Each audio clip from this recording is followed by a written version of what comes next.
Bienvenidos amigos a un nuevo episodio de Salud y mucho más, programa de información y de opinión sobre temas de salud, medicina, tecnología y calidad de vida. El tema de hoy es de gran importancia conocer un poco más sobre esta afección, sobre este problema grave que representa para la vida humana o para la sobrevivencia, que es un infarto.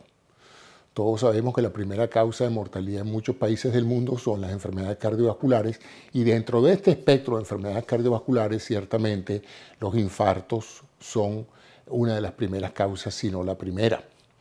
¿Pero qué es un infarto? Un infarto es la insuficiencia en la irrigación de un tejido. Cuando un tejido no le llega suficiente oxígeno, no le llega suficiente sangre para nutrirlo, para cumplir con sus requerimientos metabólicos, el tejido se muere, se deteriora y se muere, y eso es lo que se llama un infarto.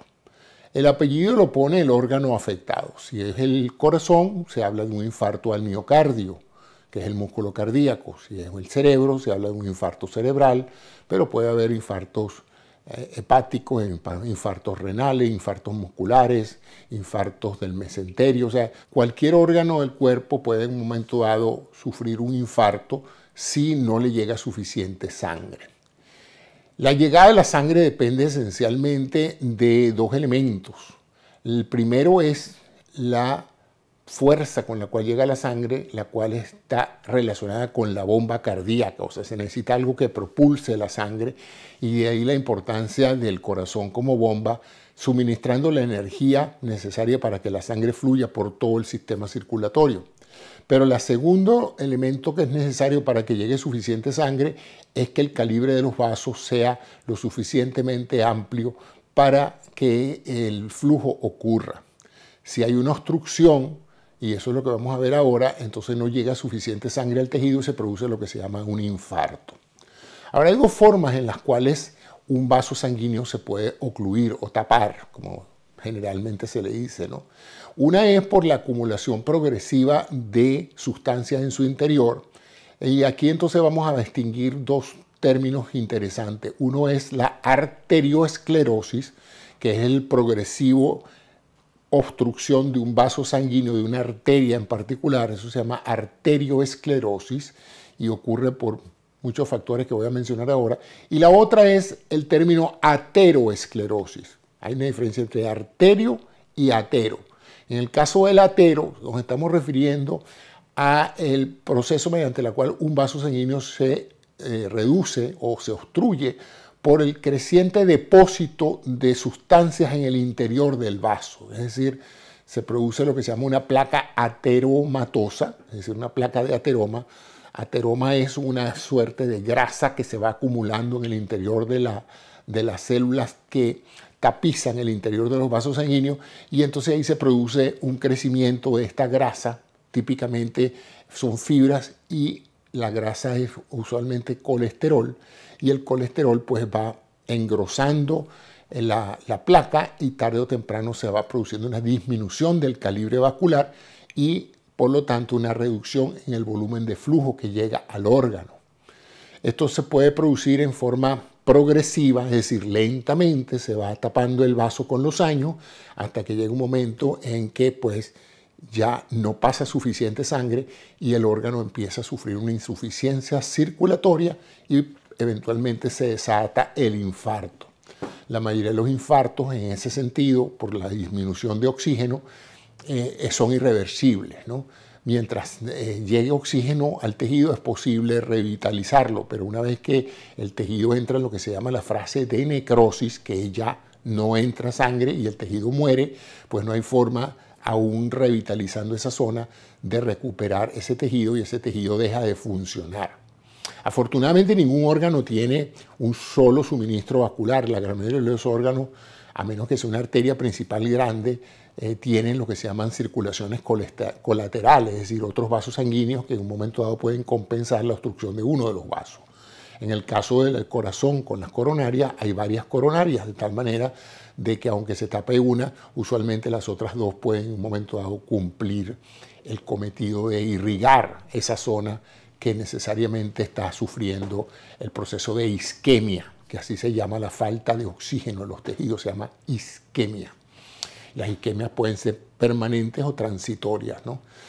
Entonces, ¿qué es lo que pasa? En la aterioesclerosis, los vasos se van engrosando usualmente por depósitos de calcio. Se van calcificando los vasos, se produce una injuria, un daño a esa tela interna que ocupa los vasos, eso se llama el endotelio, es esa capa celular que recubre el interior de los vasos, y eso se va calcificando, se producen esas placas calcificadas que alteran la naturaleza del flujo, crean una serie de remolinos, de irregularidades de flujo que tarde o temprano pues empiezan a producir la placa de ateroma y eventualmente tapan el vaso sanguíneo y se produce el infarto. Pero eso toma tiempo, eso no se produce de un momento a otro. Lo que sí puede producirse de un momento a otro es la trombosis. Porque recuerden que la sangre es un tejido líquido. La sangre tiene un componente líquido que es el plasma y un componente celular que son los glóbulos rojos y los glóbulos blancos y las plaquetas, ¿no? Entonces, esta mezcla de corpúsculo, como son los glóbulos, y plasma, estos tejidos tienen una serie de proteínas que en un momento dado evitan que se produzcan sangramiento, porque cuando se rompe un vaso se activan lo que se llaman procesos de coagulación. Se trata rápidamente de tapar la hemorragia y entonces se activan estos mecanismos de coagulación y se produce un trombo para tapar eso.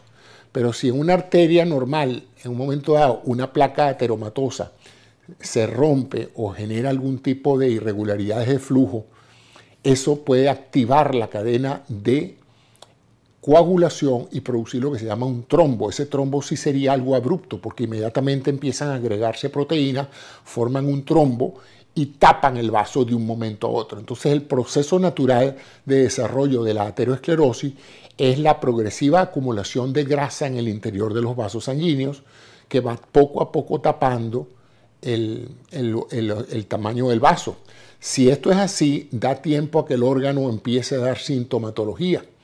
Una de las sintomatologías típicas de todos los músculos que sufren isquemia, es decir, falta de oxígeno, duelen. Por eso es que el infarto del miocardio se caracteriza por un dolor intenso, porque el músculo en cierta forma reacciona a la falta de oxígeno, activando procesos de dolor que alarmen a la persona para buscar ayuda.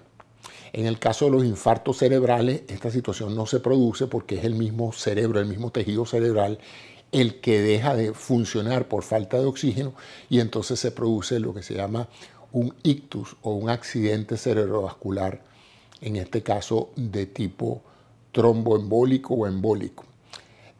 Los trombos no solamente pueden quedarse en el sitio donde se forman, sino pueden desprenderse del sitio donde se forman y migrar por la vía circulatoria hacia un vaso más pequeño y terminar tapándolo.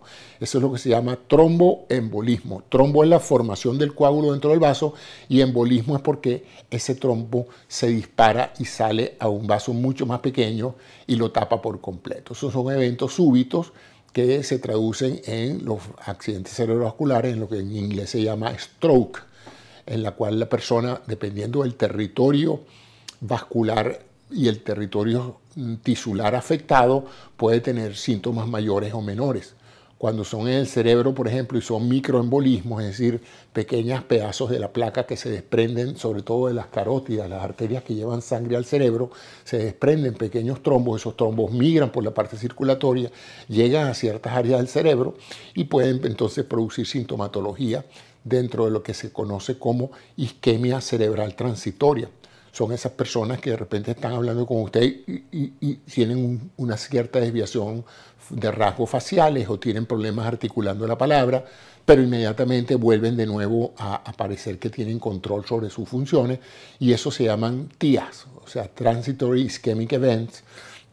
Son isquemia cerebral transitoria y eso debe evaluarse porque eso puede ser el preludio de un infarto cerebral masivo, al igual que la angina coronaria, que la angina se llama ese dolor precordial que acontece en el corazón cuando el corazón no recibe suficiente oxígeno, usualmente por la insuficiencia coronaria, y entonces la insuficiencia de la circulación coronaria, y entonces eso es importante para que al paciente se le haga un cateterismo, se identifique cuál es el grado de involucración de los diferentes vasos sanguíneos afectados, y entonces se pueda decidir la terapia de si se ponen stents, que son unas mallas retráctiles que en un momento dado pueden ensanchar o dilatar un vaso parcialmente o totalmente tapado, y también se puede entonces hacer lo que se llama la cirugía de bypass, que es crear una conexión previa a la estenosis, que así se llama, la estrechez de los vasos se llaman estenosis, y crear entonces un bypass coronario que permita restaurar la circulación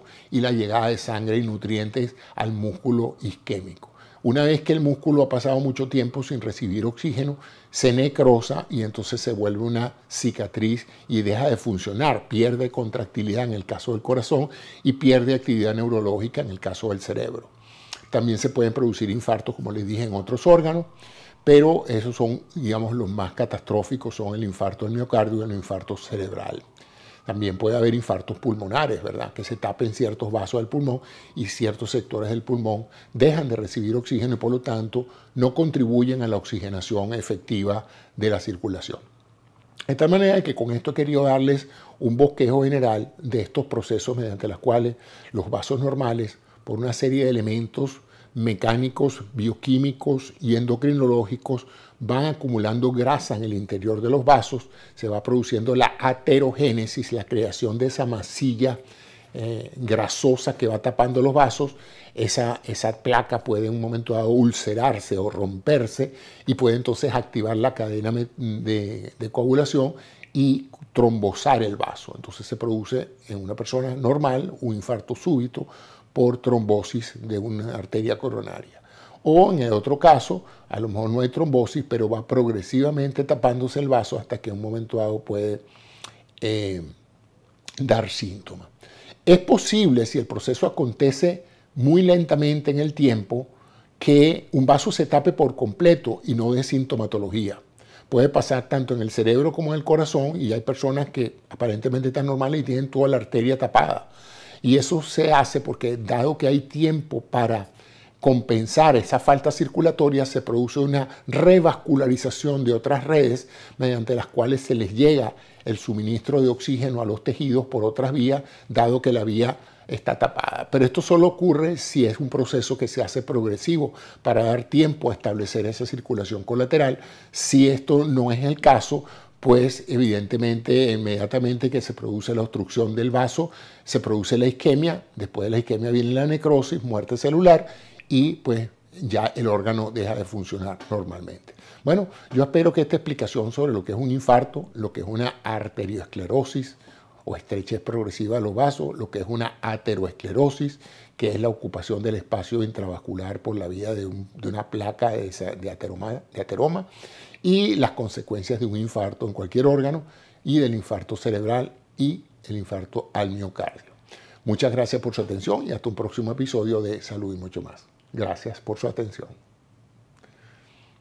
Y no olvide dejar abajo sus comentarios sobre estos videos porque ayudan muchísimo a que los algoritmos que los distribuyen hagan una mayor difusión de estos videos y podamos tener la posibilidad de tener más vistas, más personas suscritas a este canal y por lo tanto pues servir como un estímulo a seguir produciendo estos programas para ustedes. Muchas gracias por su atención.